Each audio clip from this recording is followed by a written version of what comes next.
ഭ്രാന്തന്റെ പ്രണയം an unconditional love story ഭാഗം 73. മാളൂട്ട തന്റെ മടിയിലിരിക്കുന്ന പെണ്ണിനെ വിനോദ് ആർദ്രമായി വിളിച്ചു. അവൾ അവനെ ദേഷ്യത്തോടെ നോക്കി അവനിൽ നിന്നും അകന്നു മാറാൻ ശ്രമിച്ചു. ആ പൂവല്ലേ, അവൻ സ്നേഹത്തോടെ അവളോട് പറഞ്ഞുകൊണ്ട് അവളെ പിടിച്ചു വെച്ചു. ദേ ഉണ്ണിയേട്ടാ, എന്നെ വിട്ടേ, എനിക്കിഷ്ടല്ല. പോ, എന്തിനാ വന്നേ ഇപ്പം ഇങ്ങോട്ട്? ഞാൻ പറഞ്ഞതല്ലേ ഞാൻ എങ്ങോട്ടും വരുന്നില്ലാന്ന്. അവൾ മുഖം വീർപ്പിച്ചു. മാളു പ്ലീസ്, ഞാൻ പറയുന്നത് നീ ഒന്ന് കേൾക്ക്, അവൻ കെഞ്ചിക്കൊണ്ട് പറഞ്ഞു. വേണ്ട, എനിക്കൊന്നും കേൾക്കണ്ട. ഉണ്ണിയേട്ടൻ എന്നെ വിടുന്നുണ്ടോ? അവൾ ദേഷ്യത്തോടെ ചോദിച്ചു. അവന്റെ കൈകൾ അയഞ്ഞു. മാള് പെട്ടെന്ന് അവന്റെ മടിയിൽ നിന്നും പിടഞ്ഞെഴുന്നേറ്റ് ടേബിളിൽ ചാരി നിന്നുകൊണ്ട് അവനെ ഒന്ന് നോക്കി. ഒരു പർപ്പിൾ കളർ സ്യൂട്ടാണ് അവന്റെ വേഷം. അവളുടെ കണ്ണുകൾ വിടർന്നു. അവനെ ആ വേഷത്തിൽ കൂടുതൽ ഭംഗി തോന്നിപ്പിച്ചവൾക്ക്.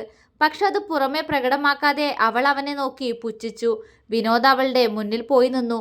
മാളു പെട്ടെന്ന് അവനിൽ നിന്നും മുഖം തിരിച്ചു. മാളു, എടാ ഡ്രസ്സ് മാറി വാ മോളെ പ്ലീസ്. അവൻ ദയനീയമായാണ് അത് പറഞ്ഞത്.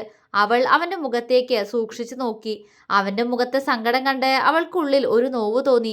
ഞാനെന്തിനാ വരുന്നേ? ഉണ്ണിയേട്ടൻ തന്നെയല്ലേ എന്നോട് അവിടുന്ന് പോവാൻ പറഞ്ഞേ? അവൾ കണ്ണുരുട്ടി. നിനക്ക് അവനെ മതിയെങ്കിൽ പോവാൻ പറഞ്ഞു. നിനക്ക് അങ്ങനെയൊന്നുമില്ലാന്ന് എനിക്കറിയാലോ, പിന്നെന്തിനാ നീ പോയേ? അവൻ ചോദിച്ചു. ദേ വേണ്ടാട്ടോ, എനിക്ക് അങ്ങനെയൊന്നുമില്ലാന്ന് ഉണ്ണിയേട്ടനെ അറിയാന്നുണ്ടായിരുന്നെങ്കിൽ പിന്നെ ഉണ്ണിയേട്ടൻ എന്നോട് എന്തിനാ അങ്ങനെയൊക്കെ പറഞ്ഞേ? അവൾ കനത്ത സ്വരത്തിൽ ചോദിച്ചു. നിന്നെ അവിടെ നിന്ന് മാറ്റി നിർത്താൻ. അവൻ മറുപടി പറഞ്ഞു. എന്ത്? മാളു സംശയത്തോടെ അവനെ നോക്കി. അതേന്ന്, നിന്നെ അവിടെ നിന്ന് മാറ്റി നിർത്താൻ വേണ്ടിയാ ഞാൻ അങ്ങനെയൊക്കെ പറഞ്ഞേ. അപ്പോഴും നീ പോകുന്നൊന്നും എനിക്ക് ഉറപ്പില്ലായിരുന്നു. പിന്നെ നീയായിട്ടൊരു അവസരം തന്നപ്പോൾ ഞാനത് പാഴാക്കിയില്ലാന്ന് മാത്രം. അവൻ ചിരിയോടെ പറഞ്ഞതും മാളു അവനെ തുറച്ചു നോക്കി. അങ്ങനെ എന്നെ അവിടെ നിന്ന് മാറ്റി നിർത്താനും മാത്രം എന്താവശ്യമായിരുന്നു ഉണ്ണിയേട്ടൻ ഉണ്ടായിരുന്നേ? ഇനി അഥവാ ഞാൻ മാറി നിൽക്കണമെന്നുണ്ടായിരുന്നെങ്കിൽ ഉണ്ണിയേട്ടൻ അത് എന്നോട് പറഞ്ഞുകൂടായിരുന്നോ? ഞാൻ അനുസരിക്കായിരുന്നല്ലോ. അവൾ മുഖം വീർപ്പിച്ചു. ആ, നീ കുറെ അനുസരിക്കും. ഒന്ന് പോടി. ഞാൻ എത്ര തവണ നിന്നോട് പറഞ്ഞതാ ഒരു 2 ദിവസം നമുക്കൊന്ന് പിരിഞ്ഞിരിക്കാം. നീ ഹരിയുടെ വീട്ടിലും ഞാൻ നമ്മുടെ വീട്ടിലും, അല്ലെങ്കിൽ നീ നമ്മുടെ വീട്ടിലും ഞാൻ ഹരിയുടെ വീട്ടിലും അങ്ങനെ മാറി നിൽക്കാന്ന്. എന്നിട്ട് നീ അത് കേട്ടോ? അവൻ ചുണ്ടുകൊട്ടി. അത് എനിക്ക് ഉണ്ണിയേട്ടനെ പിരിഞ്ഞു നിൽക്കാൻ വയ്യാത്തോണ്ടല്ലേ. അവളുടെ സ്വരമിടറി. അവന് പാവം തോന്നി. അറിയാടാ എനിക്കത്. സാരല്ല, അത് പോട്ടെ. നീയിപ്പോ വാ, അവിടെ ഫംഗ്ഷൻ തുടങ്ങാൻ സമയമായി. അവൻ പറഞ്ഞു. ഞാൻ വരില്ല. അല്ലേലും ഞാനെന്തിനാ വരുന്നേ? ഞാൻ വരില്ല. ഞാൻ വന്നില്ലെങ്കിൽ എന്താ, ഫംഗ്ഷൻ നടക്കില്ലേ? അവൾ അവനെ തറപ്പിച്ചു നോക്കി. ഇല്ല, നടക്കില്ല. അതുകൊണ്ടല്ലേ നീ വന്നേ പറ്റൂന്ന് പറയുന്നേ? അവൻ കുറുമ്പോടെ ചിരിച്ചു. മാളു സംശയത്തോടെ അവനെ നോക്കി. എന്റെ മാളൂട്ട, നീ ഇങ്ങനെ നോക്കല്ലേ. നിനക്കുള്ള എല്ലാ സംശയത്തിന്റെ ഉത്തരം അല്പനേരത്തിനുള്ളിൽ നിനക്ക് കിട്ടൂലോ. നീ വേഗം ഒന്ന് റെഡിയായി വാ എന്റെ പെണ്ണെ. അവൻ സ്നേഹത്തോടെ പറഞ്ഞു. മാളുവിന് അവൻ പറയുന്നത് കേട്ട് അങ്ങോട്ട് പോവാൻ ധൃതിയായി. പക്ഷേ അവനെ കുറച്ചുകൂടി ഇട്ട് വട്ടുപിടിപ്പിക്കാൻ ഒരു കൊതി. ഞാൻ വരില്ല, ഉണ്ണിയേട്ടൻ പോവാൻ നോക്ക്. അവൾ ചുണ്ടുകൊട്ടി പറഞ്ഞുകൊണ്ട് അവനിൽ നിന്നും തിരിഞ്ഞു നിന്നു. അവന്റെ ഭാഗത്തു നിന്ന് അനക്കൊന്നും കേൾക്കാനില്ല. പക്ഷേ അവൻ തിരികെ നടക്കുന്ന കാലടി ശബ്ദം കേട്ടതും അവൻ പോവുകയാണെന്ന് കരുതി മാളു ഞെട്ടലോടെ പെട്ടെന്ന് പുറകിലേക്ക് തിരിഞ്ഞു നോക്കി. എന്നാൽ അതേസമയം അവൻ ഡോറ് കുറ്റിയിട്ട് അതിൽ ചാരി നിന്ന് അവളെ ഗൗരവത്തോടെ നോക്കി. അവന്റെ നോട്ടം കണ്ടൊന്ന് പതറിയെങ്കിലും മാളു അത് പുറമെ പ്രകടിപ്പിച്ചില്ല. വിനോദ് അവൾക്ക് മുന്നിൽ വന്നു നിന്നു. എന്താ, പോണില്ലേ? മാളു ഗൗരവത്തോടെ ചോദിച്ചു. മാളു, ഇത്രയും നേരം നിന്നോട് ഞാൻ ഒരുപാട് റിക്വസ്റ്റ് ചെയ്തു ഡ്രസ്സ് ചേഞ്ച് ചെയ്യാൻ പറഞ്ഞിട്ട്. ഇനി ഞാൻ റിക്വസ്റ്റ് ചെയ്യില്ല. നീ പോയി ഡ്രസ്സ് മാറിയിട്ട് വാ, ഞാൻ പുറത്ത് വെയിറ്റ് ചെയ്യാം. അവൻ കടുപ്പിച്ചു പറഞ്ഞു. ഞാൻ വരില്ല. എത്ര തവണ പറഞ്ഞാലും അതന്നെ എൻ്റെ മറുപടി. മാളു കൂസലില്ലാതെ പറഞ്ഞു. ഉറപ്പല്ലേ? വിനോദ് ചോദിച്ചു. അതെ, അവളും പറഞ്ഞു. ഓക്കെ, അപ്പോ നിനക്ക് ഡ്രസ്സ് ചേഞ്ച് ചെയ്യാൻ പറ്റില്ല എന്നല്ലേ പറഞ്ഞേ? അതുകൊണ്ട് നീ ചേഞ്ച് ചെയ്യണ്ട, ഞാൻ ഉടുപ്പിച്ചു തരാം നിനക്ക് സാരി. അവൻ പറഞ്ഞു. എന്താ? മാളുവിന്റെ കണ്ണു മിഴിഞ്ഞു. പക്ഷെ വിനോദ് അപ്പോഴേക്കും അവൾക്കടുത്തേക്ക് വന്ന് അവൾ എന്തെങ്കിലും പറയും മുന്നേ അവളുടെ കയ്യിൽ പിടിച്ചു വലിച്ച് അവളുടെ പുറം തന്റെ നെഞ്ചിലേക്ക് അമരും വിധം അവളെ മുന്നോട്ട് തിരിച്ചു നിർത്തി. മാളുവിന് വല്ലതും മനസ്സിലാകും മുന്നേ തന്നെ അവൻ അവളുടെ തോളിൽ നിന്നും സേഫ്റ്റി പിൻ അഴിച്ചെടുത്ത് അവളുടെ തോളിൽ നിന്ന് ധാവണിയുടെ ദുപ്പട്ട വലിച്ച് അവളെ ഒന്ന് ചുറ്റി അവന് നേരെ നിർത്തിയിരുന്നു. മാളു അവനെ കണ്ണും തള്ളി നോക്കുമ്പോൾ അവളുടെ ദുപ്പട്ട അവന്റെ കയ്യിലെത്തിയിട്ടുണ്ട്. മാളു വെപ്രാളത്തോടെ അവളുടെ മാറിലേക്ക് കൈ പിണച്ചു വെച്ചു. വിനോദ് അത് കണ്ട് ചുണ്ടുകൊട്ടി. ഓ പിന്നെ, ഞാൻ കാണാത്തതല്ലേ, ഇങ്ങോട്ട് വാടി. അതുകൂടി അഴിച്ചിട്ട് വേണം എനിക്ക് വേറെ ബ്ലൗസ് ഇട്ട് തരാൻ. വിനോദ് സ്വയം ചുണ്ടുകടിച്ചൊരു ചിരിയോടെ പറഞ്ഞുകൊണ്ട് അവൾക്ക് അടുത്തേക്ക് ചേർന്ന് നിന്ന് അവളുടെ ബ്ലൗസിൽ കൈവച്ചു. നിങ്ങളിത് എന്താ ചെയ്യുന്നേ? മാളു വിക്കിക്കൊണ്ട് ചോദിച്ചു. എന്റെ ഭാര്യയ്ക്ക് തനിച്ച് ചെയ്യാൻ കഴിയില്ല എന്ന് പറഞ്ഞൊരു കാര്യം ചെയ്തു കൊടുത്ത് സഹായിക്കുന്നു. ഇങ്ങോട്ട് കാണിക്കുന്നീ. അവൻ അവളെ നോക്കി കണ്ണുരുട്ടി പറഞ്ഞ് അവളുടെ മാറിൽ പിണച്ചു വെച്ച കൈ പിടിച്ചു മാറ്റി അവളുടെ ബ്ലൗസിൽ കൈവച്ചു. അയ്യോ വേണ്ട. മാളു ഒന്ന് പിടഞ്ഞു നോക്കി. വിനോദ് അവളുടെ മുഖത്തേക്ക് നോക്കി. എന്ത് വേണ്ടാന്ന്? മാളു അടങ്ങി നിക്ക്, ഇപ്പൊ തന്നെ ലേറ്റായി. അവളുടെ വിയർപ്പ് പൊടിഞ്ഞ മുഖത്തേക്ക് നോക്കി അവൻ ചിരി അടക്കിക്കൊണ്ട് പറഞ്ഞു. വേണ്ട, ഞാൻ ഞാൻ തനിച്ച് ചെയ്യ ഉണ്ണിയേട്ടാ, വിട്. ഹുക്കിലേക്ക് അരിച്ചു കയറിയ അവന്റെ കൈ പിടിച്ചു വെച്ചവൾ വെപ്രാളത്തോടെ പറഞ്ഞു. വേണ്ട, ഇത്രയും നേരം നിനക്ക് തനിച്ച് ചെയ്യാൻ തോന്നിയില്ലല്ലോ, അപ്പോ ഇനിയും വേണ്ട. കൈയെടുക്കും മാളൂട്ടാ. വേണ്ട, ഞാൻ മാറ്റിക്കോളാം, പെട്ടെന്ന് മാറ്റിക്കോളാം ഉണ്ണിയേട്ടാ. അവൻ പറഞ്ഞതിനവൾ പെട്ടെന്ന് മറുപടി കൊടുത്തു. അവന് ചിരി വന്നു. വേണോ? അവൻ പുരികമുയർത്തി. വേണം, ഞാൻ ചെയ്തോളാം. എന്നാ അങ്ങനെ ആയിക്കോട്ടെ, വേഗം വേണം. അതും പറഞ്ഞുകൊണ്ട് അവൻ ബെഡിലേക്കിരുന്നു. മാളു കിളി പോയതുപോലെ അവനെ നോക്കി. അല്ല, എന്താ ഇവിടെ ഇരിക്കുന്നേ? ഇങ്ങനെ ഇരുന്നാ ഞാനെങ്ങനെ മാറ്റും?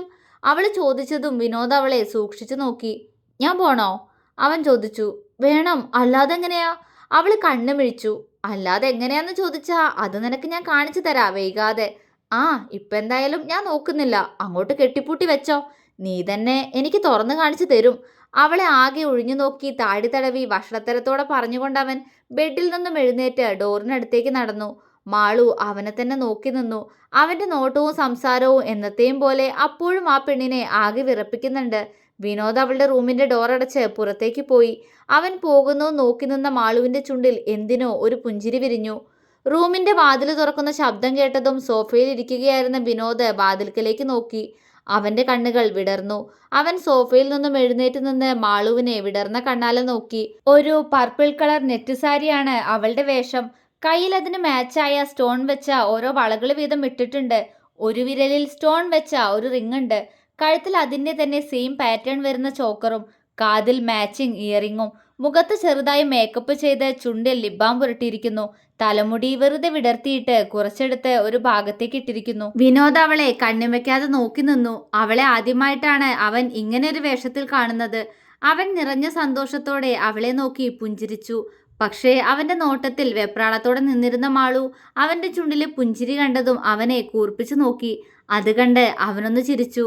സുന്ദരി ആയിട്ടുണ്ടല്ലോ എൻ്റെ മാളൂട്ടൻ, അവൻ ചിരിയോടെ പറഞ്ഞു. ഓ, കണക്കായിപ്പോയി, നടക്കങ്ങോട്ട്. ഇനി ഞാനില്ലാതെ നിങ്ങളുടെ ഫംഗ്ഷൻ നടക്കാതിരിക്കണ്ട.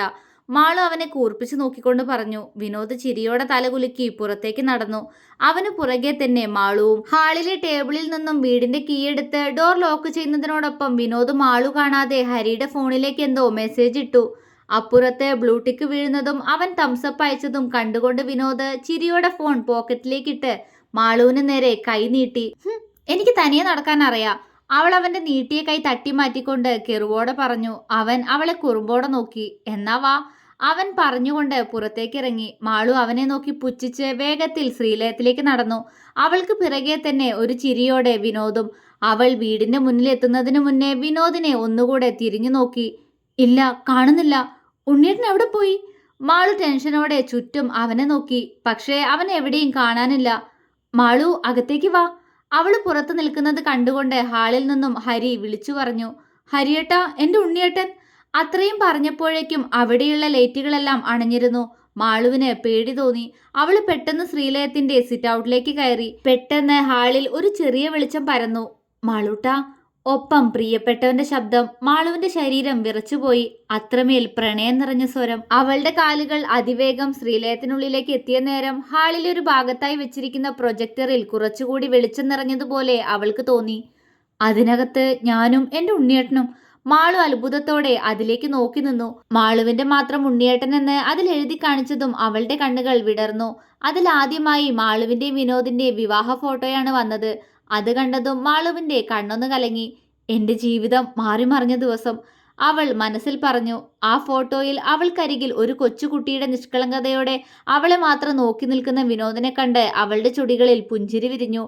പക്ഷെ പിന്നീട് അതിൽ കാണിക്കുന്ന വീഡിയോ ക്ലിപ്സ് കണ്ട് അവളുടെ ചുണ്ടിൽ പുഞ്ചിരിയോടൊപ്പം നാണവും കലർന്നിരുന്നു. അസുഖമുള്ള വിനോദിന് ഭക്ഷണം വാരിക്കൊടുക്കുന്ന മാളു. അവനെ കൊഞ്ചിച്ചുകൊണ്ടാണ് അവൾ അവനെ ഊട്ടുന്നത്. അത് കഴിഞ്ഞ് അവനോട് പിണങ്ങിയിരിക്കുന്ന മാളുവിന്റെ പിണക്കം മാറ്റാൻ അവളുടെ കവിളിൽ ചുംബിക്കുന്ന വിനോദ്.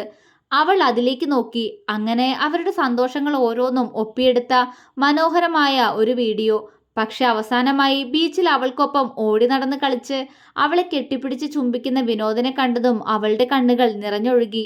സന്തോഷങ്ങൾ എന്നേക്കെ അവസാനിച്ചു എന്ന് കരുതിയ നിമിഷത്തിന്റെ ഓർമ്മകൾ. അവൾക്ക് ആ നിമിഷം അവന്റെ അസുഖം മാറിയ ശേഷമുള്ള ഓരോ കാര്യങ്ങളും ഓർമ്മ വന്നു.